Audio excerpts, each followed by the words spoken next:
क्या सारी जिंदगी गुरु नाम का सिमरन ही करते रहोगे या इससे आगे भी बढ़ोगे? देखो, हम में से ज़्यादातर लोग नाम का सिमरन करना ही काफ़ी समझ लेते हैं, लेकिन भाई नाम का सिमरन करना काफ़ी नहीं है। ये तो हमारी शुरुआत है, ये तो हमारी शुरुआत है, लेकिन इसी को हम अंत समझकर बैठ जाएं और यही करते रहें। मैंने ख़ास तौर से जब कई लोगों से वार्तालाप की तो ये पाया है कि बहुत सारे लोग गुरु नाम का सिमरन ही करते रहते हैं, इससे ऊपर उठने की कोशिश नहीं करते। गुरु नाम का सिमरन करना कोई गलत काम नहीं है, बहुत अच्छी बात है, लेकिन इससे ऊपर यदि नहीं चले तो फिर जो हम सिमरन कर रहे हैं इसका फ़ायदा क्या होगा? अगर हम सारी ज़िंदगी पढ़ाई करते रहें और उस पढ़ाई का यदि प्रैक्टिकल नॉलेज ना लें, कुछ हम ना कमाएं, तो हमारा घर परिवार चलेगा? मैं पूछता हूं, क्या हमारा घर परिवार चलेगा? हमारा घर परिवार नहीं चलेगा। इसी तरह हमें गुरु नाम के सिमरन के साथ साथ शब्द धुन सुनने पर भी ध्यान केंद्रित करना होगा, और धुन सुनने पर इस तरह से ध्यान केंद्रित करो कि हमारा कुछ बने। और यदि ध्यान केंद्रित शब्द धुन सुनने पर नहीं किया तो फिर हमारा कुछ नहीं बनेगा। आप खुद आजमा के देखो, हम नाम का सिमरन करते हैं, दिन रात नाम का सिमरन करते हैं, और नाम के सिमरन को इस तरह से जपने लग जाते हैं कि फिर ये कार्रवाई बन जाती है। फिर चाहे हम जपे न जपे, हमारे अंदर ये चलता रहता है। अच्छी बात है, लेकिन इसको केवल चलने देना ही काफ़ी नहीं है, इसके साथ ख्याल को जोड़ना ज़रूरी है। यदि ख्याल शब्द के सिमरन के साथ नहीं जुड़ा तो फिर सिमरन का लाभ नहीं होगा। जैसे हमसे कहा जाता है कि तुम नाम का सिमरन करो, इससे तुम्हारे सभी पाप दूर हो जाएंगे। गुरु नाम का सिमरन करने से संसार की सारी इच्छाएं पूरी होंगी। कहा जाता है स्वार्थ भी संवरेगा, परमार्थ भी संवरेगा। ये इसलिए कहा जाता है कि सिमरन बुनियाद है। जब गुरु नाम का सिमरन पूरी तवज्जो के साथ करते हैं तो ये सिमरन धुनात्मक सिमरन कहलाता है। धुनात्मक सिमरन पहले समझने की कोशिश करो, क्रमबद्ध तरीके से समझो, लिख लिया करो, कागज पर लिख लिया करो। जैसे हम लोग नोटपैड बनाते हैं, लिख लिया करो उसको, फिर मोबाइल से क्लिक कर लो। दिन में 2-3 बार देखा करो कि हमें इस तरह से प्रैक्टिस करनी है। आम तौर पर जैसे हमें दुनियावी काम धंधों की प्रैक्टिस हो गई है, इसी तरह से गुरु नाम के सिमरन करने की भी हमें अब प्रैक्टिस हो गई है। हम इसे समझना नहीं चाहते, हमें इससे उठना होगा ऊपर। हमें शब्द धुन सुनने की कोशिश करनी होगी।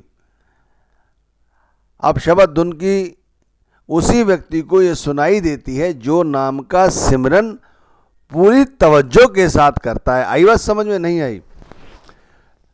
उन्हीं लोगों को शब्द धुन सुनाई पड़ती है जो लोग सिमरन को धुनात्मक सिमरन के रूप में स्वीकार करते हैं।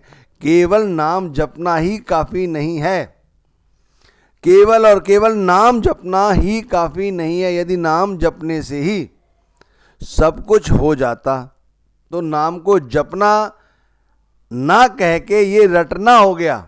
रटना, बार बार नाम को दोहराना, ये रटना है। जपने का मतलब है हमने जो भी नाम जपा उसमें अपने सदगुरु के स्वरूप को ख्याल में लाए। ये समझा जाए कि ये जो शब्द हम दोहरा रहे हैं, बार बार सिमरन कर रहे हैं, ये जो सिमरन है ये केवल सिमरन नहीं है, ये केवल एक कार्यवाही नहीं है, ये तो हमारे सदगुरु हैं, यही परमात्मा है। इस तरह से सिमरन करो।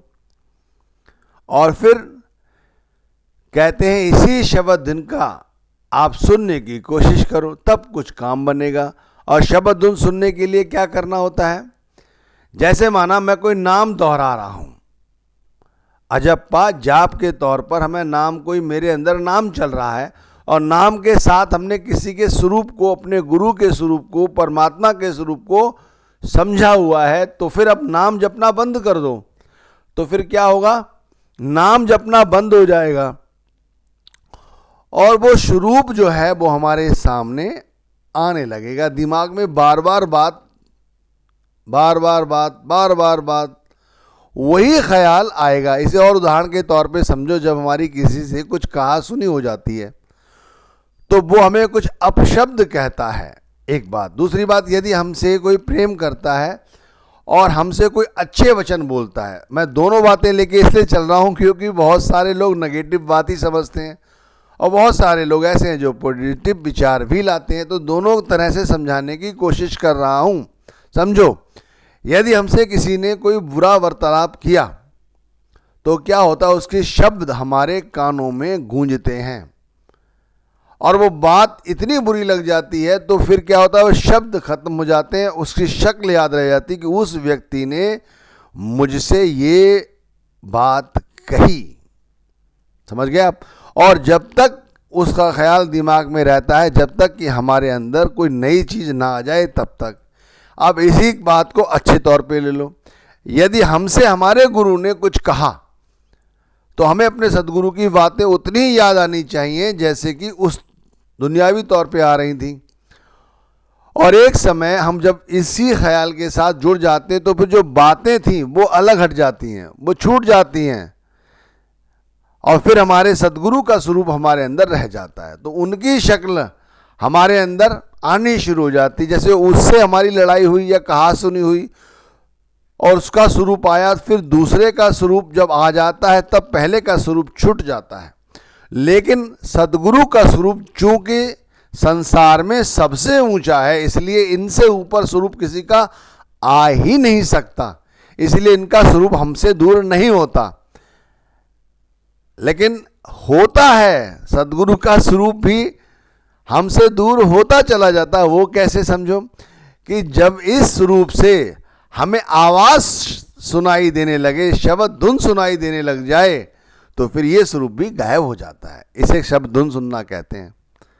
आई बात समझ में? नहीं, हमसे हमारे सदगुरु ने कुछ कहा, क्रमबद्ध तरीके से समझो, हमें पहले वो बात याद आती है, फिर सदगुरु का स्वरूप ध्यान आता है, फिर ये स्वरूप हमारे लिए, चूंकि संसार में इससे ऊंचा कोई स्वरूप है नहीं तो कोई आएगा नहीं, लेकिन शब्द धुन चूंकि खुद वो धुनात्मक है, इसीलिए जब वो आती तो इस सदगुरु का स्वरूप जो हमसे दूर हो जाता है। तो ये सदगुरु के जो स्वरूप दूर हो जाता है और वो आवाज आती है, उसे हम सदगुरु का सूक्ष्म स्वरूप भी कह सकते हैं। और यदि ये धुन नहीं सुनी तो हमारा कुछ बनेगा नहीं, ध्यान रखिए। यही कहने का मतलब है, पूरा सारांश है कि ये जैसे भी हो वो सुनो। भाई, जिन लोगों को सुनाई पड़ती है उनको मुबारक है, और जिन्हें सुनाई नहीं पड़ रही है, बहुत समय से नामदान लिया हुआ है, नाम की कमाई कर रहे हैं, उन्हें अपनी दिनचर्या पर विचार करना होगा। इसीलिए मैंने कहा कि आप कोशिश करो कि एक कॉपी पर लिख लो, कहीं नोटबुक पर लिख लो कि जब हम नाम का सिमरन करते हैं, बार बार जब इस चीज़ को दोहराओगे तो समझ आएगी कि जब हम गुरु नाम का सिमरन करते हैं तो सिमरन के साथ अपने ख्याल को जोड़ना है, खाली नहीं छोड़ना, नाम को जपना है, रटना नहीं है, रटना नहीं है। रटोगे तो सर पर बोझ हो जाएगा, ध्यान रखना। बहुत से लोग कहते हैं ना कि नाम जपते ही मुझे चक्कर आते हैं, मन नहीं लगता, वो इसीलिए वो रटते हैं। अगर रटने से पूर्ति हो जाती तो सबसे पहले वैकुंठ में या सचखंड में ये तोते पहुंचते, क्योंकि तोतों को रटने का बड़ा अभ्यास होता है। वो एक बात उनके सामने बोल दो और यदि वो सही ढंग से सुन ले तो तोते बार बार उसी बात को दोहराते चले जाते हैं। क्या हम तोते हैं? तुम तोते हो क्या? तोते की तरह नाम नहीं रटना है, नाम को जपना है। हमें नाम को जपना है, हम तोते नहीं हैं, हम गुरु के सच्चे भक्त हैं, इसीलिए हमें सच्चा नाम मिला है। इस नाम को हमें बार बार दोहराना है, फिर धीरे धीरे नाम का सिमरन बंद करके जो शब्द धुन प्रकट होती है वो सुनने की कोशिश करनी चाहिए।